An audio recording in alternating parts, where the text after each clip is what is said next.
France-Portugal 2020, pas au rendez-vous. Griezmann a resservi une cuvée 2020, hésitant, ralentissant le jeu. Ce Griezmann fait mal à Ouais, voir. bon, il y a eu 0-0, oui, d'accord, ok. Croatie-France. En panne de confiance, ce Grisou. Il marque encore. Il ne pèse pas sur le jeu. Oui, mais c'est pas important, les attaquants. Ah, d'accord. Il est infernal. C'est pas possible. Et France et Suède, 2020, influence dans le jeu nulle. C'est un problème quand tu t'appelles Griezmann. Donc moi, je ne remets pas en cause la qualité de Griezmann, Jérôme. Je remets en cause ses performances au cours de la saison passée. Ses performances en bleu et ses performances en blanc ou granat.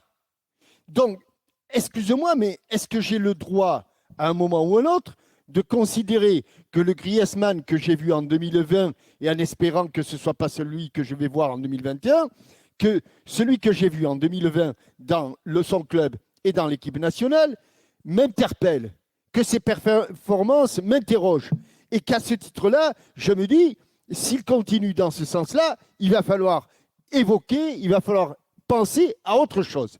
Voilà ce que je veux dire avec Griezmann. Si nous, on retrouve le Griezmann, même pas de la Coupe du Monde, parce qu'on en a beaucoup fait sur la Coupe du Monde, je pense qu'il y a des joueurs qui ont été plus importants que lui. Mais à ce jour, Jérôme, je ne sais pas, mais si tu es un entraîneur, est-ce que tu préfères avoir ton équipe à choisir? Tu préfères avoir Mbappé ou Griezmann? Tu préfères avoir Kanté ou Griezmann? Tu préfères avoir Benzema ou Griezmann? Donc, je considère que dans la hiérarchie qui était établie en 2018, Griezmann n'a plus tout à fait le même rôle qu'il avait à ce moment-là. Voilà. Et je m'interpelle et je m'interroge. Donc, c'est plus le leader incontesté de l'attaque. Mais je ne lui souhaite que du bien. Je lui souhaite surtout de revenir à un niveau qui était le sien avant 2018.